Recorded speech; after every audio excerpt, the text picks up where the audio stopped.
हमारी दुनिया में कई अनसुलझे रहस्य हैं। उन्हीं में से एक रहस्य है ब्रह्म राक्षस। हाँ जी, आप सभी लोगों ने कभी ना कभी इसके बारे में सुना ही होगा। हमारे पुराने लोगों का कहना है कि बरगद के पेड़ में ही ब्रह्म राक्षस वास करता है। वो एक ऐसी एंटिटी है जो किसी को परेशान नहीं करती, मगर क्या होगा जब आम आदमी को उसका सामना करना पड़े।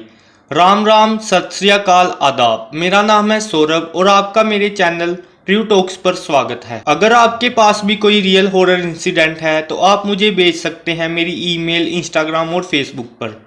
तो चलिए कहानी शुरू करते हैं। हमारी आज की कहानी है बिशंबर नाम के एक आदमी की, जो अपनी पत्नी और 7 साल के बच्चे के साथ बिहार के एक छोटे से गांव में रहता है। उसका एक पाइप का कारखाना था जो इस इलाके में बहुत मशहूर था। उसके कारखाने का काम धीरे धीरे बढ़ रहा था, तो उसने सोचा कि क्यों ना एक घर कारखाने के नजदीक बना लिया जाए।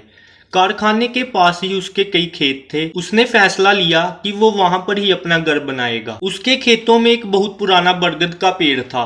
घर बनाने के लिए उसने उसको कटवा दिया और धीरे धीरे घर का काम शुरू हो गया।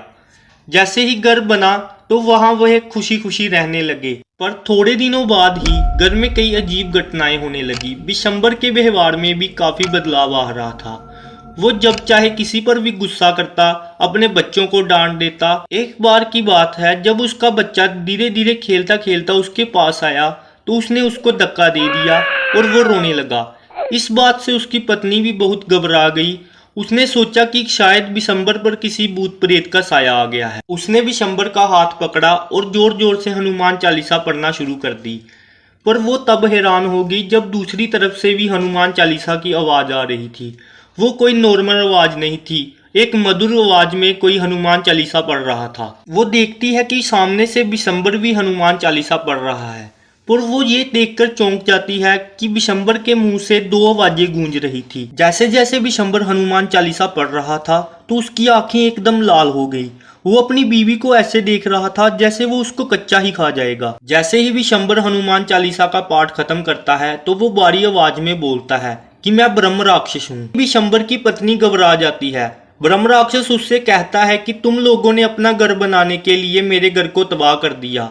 जिस पेड़ को तुम लोगों ने काटा था, मैं वहां पर कई सालों से रह रहा था। उसने बोला कि मैं तुम्हारे पूरे परिवार को खत्म कर दूंगा। ये सुनते ही बिशंबर की पत्नी उसके पैरों में गिर गई और माफी मांगने लगी। बिशंबर की पत्नी को रोता हुआ देखकर ब्रह्म राक्षस को उस पर तरस आ गया। जब तक तुम दोनों मिलकर अपने खेतों में 40 से ज्यादा बरगद के पेड़ नहीं लगाते, तब तक मैं इसके शरीर को नहीं छोड़ूंगा। ब्रह्म राक्षस के ये बोलते ही बिशंबर बेहोश हो गया। उसकी पत्नी ने उसको होश में लाया और उसे सारी बात बताई कि हमें पूरे खेतों में वृक्ष लगाने होंगे। अगले ही दिन उसने और बिशंबर ने ब्रह्म राक्षस के कहे अनुसार अपने खेतों में कई वृक्ष लगाए। तभी ब्रह्म राक्षस बिशंबर के शरीर में आ गया।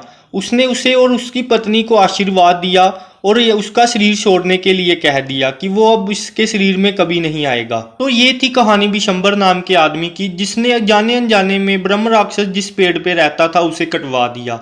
अगर आपके पास भी कोई ऐसी हॉरर इंसिडेंट स्टोरी है तो मुझे भेज सकते हैं मेरे इंस्टाग्राम, ईमेल, फेसबुक पर। तो मिलते हैं अगली कहानी में, तब तक के लिए अलविदा।